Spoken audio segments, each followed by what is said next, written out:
welcome back to the first annual Halloween special. Today, we're going to be taking a look at Arkham Horror, the card game, by Nate French and Matthew Newman, and published by Fantasy Flight. Let's have a look at the back here and see what this is about. In the sleepy town of Arkham, Massachusetts, a small band of intrepid investigators seek to uncover the nature of a sinister menace that threatens humanity.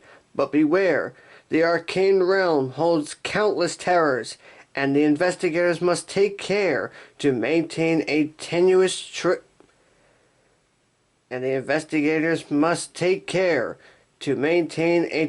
grip on their very sanity and survive.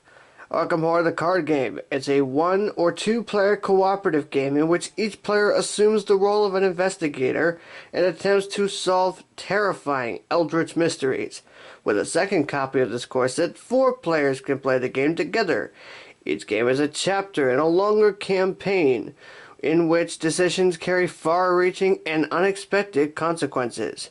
As a living card game, new cards and adventures are released regularly, allowing players to customize the contents of this core set or to create their own original decks. The ancient one awaits. Can any among us uncover their secrets and live to tell the tale? So it's literally supposed to just be Arkham Horror as a card game with a campaign mode. I am always iffy for games that come with a campaign mode, but I am always willing to give them a chance. So with all that said, let's have a look and see, what does Arkham Horror, the card game, have to offer us?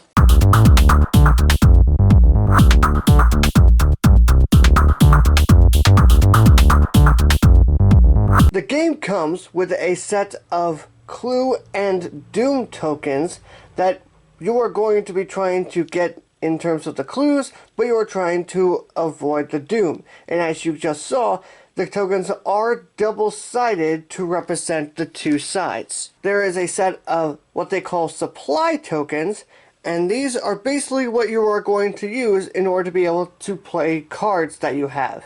Now these only come in denominations of 1. Other sets do have other denominations. There are damage and horror tokens that come with the game, and this is basically going to represent damage taken to your investigators. The heart representing damage, the brain representing horror, also known as your sanity, basically going bye-bye. And these come in denominations of 1 and 3, and if anyone who has color seeing issues, they are very easy to tell apart because the shapes are very distinct from each other, which is very, very nice. And then there are a whole bunch of what they call chaos tokens. And these are what you use whenever you need to perform a check of some kind. These basically are randomly inserted into a bag, and you will randomly draw one every time you need to perform a test, and they can either affect your stats or cause some other effect that can either automatically fail you a test, give you a special bonus, or some other effect of some kind. And I do say, on a positive note, these are double-sided, which is nice. That means they do not look cheap, and they're very, very sturdy, so you're not going to have to worry about bending them. There are 2 summary cards that the players can have access to. They are double-sided. One side features the basic summary of how a round is going to go. The other is a summary of the various actions that you can take on your turn. There are 5 characters that come with the game. Each character has a set of skills that they will have in a series of numbers, some special abilities, and a basic set of how many health and sanity points that they can lose before they are killed. On the back of these, you have some extra little rules that describe how to basically build their decks for when you want to use these characters, along with a little summary that explains a little bit about their backstory. There are also mini cards that represent these characters, and these are basically what you're going to use to represent your characters moving throughout the various scenarios that you play through. They are double-sided as well. These mean that they are active. Black and white sides like this means that they have used all of their actions for that turn. There are a whole bunch of different cards that come with the game, and these are the player cards. They can come in a variety of different things, whether it is the assets, or it can be events, or it can be skills that the individual characters who have those cards in their deck are going to have. Some of these cards are going to start in a player's deck at the beginning of each scenario. Some of these, however, can only be gotten as you play through later scenarios of the game. Some of these are also weaknesses, which are basically ways to give a little bit of backstory to the character and show some of the character's flaws as you play through the game. And as those weaknesses come up, you're going to have to deal with them at some point. I am glad to say also that the text on all these cards are very easy to see. You shouldn't have any issues with reading them. They also have a little symbols on the top left here, which are very distinct from each other, so you shouldn't have any issues with seeing them if you have issues with seeing color, and a number in the top left corner, which represents the cost of the resource tokens that you need to play them, and the number is very distinct from all of the colors, so then you should not have any issues with having to see them. There is a bunch of what they call encounter cards that come with the game, and this is basically going to represent the game itself, or the evil that's rising up in the area coming out to try and deal with you. They have a variety of cards that come with the encounters.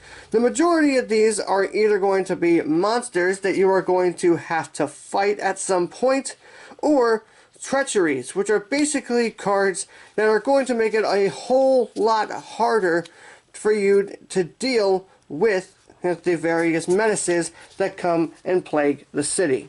And finally, there are decks containing the various scenarios themselves. The game comes with 3 different scenarios to play through. Each of these is a step in a short campaign that you will be playing through as you play through the game.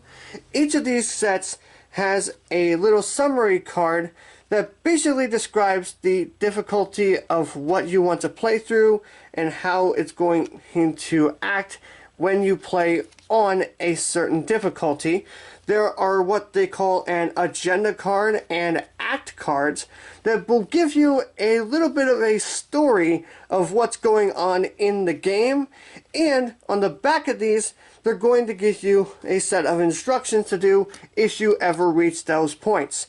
Now, to prevent any potential people who want to know about the story of the game, I have gone ahead and blurred these for you, so that way you don't get spoiled on the story. But basically what's going to happen is that the agenda cards is basically something that you do not want to have succeed, because as the agendas continue on, it guides you toward a bad ending.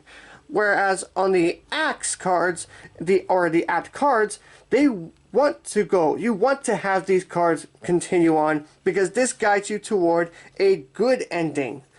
And like I said, each of these has a certain objectives that must be met, and when completed, you can actually flip these over, receive a little bit more of a story, and then follow any instructions that are listed on them.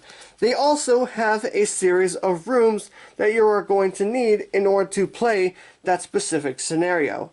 These are also double-sided, with one side showing a little keyhole and a little gate to represent them not being discovered yet. The other side is completely cleared up of any circles that you might have seen on this side, or the keyhole.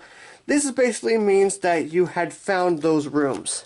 And finally, in addition to the rulebook for the game, there is also a reference guide that can help you along if you ever need any quick references to any rules that you are having an issue with, and a campaign guide that will allow you to basically help guide your way through playing through each campaign, how to set up each campaign, and how to play through each one. So that is everything you will get without spoiling anything if you obtain Arkham Horror the card game. I hope you all enjoyed this video. If you did, give it a big thumbs up. If you want to learn how to play Arkham Horror the card game, or if you want to know my thoughts on it, make sure you subscribe to the channel for more tutorials, reviews, and unboxings.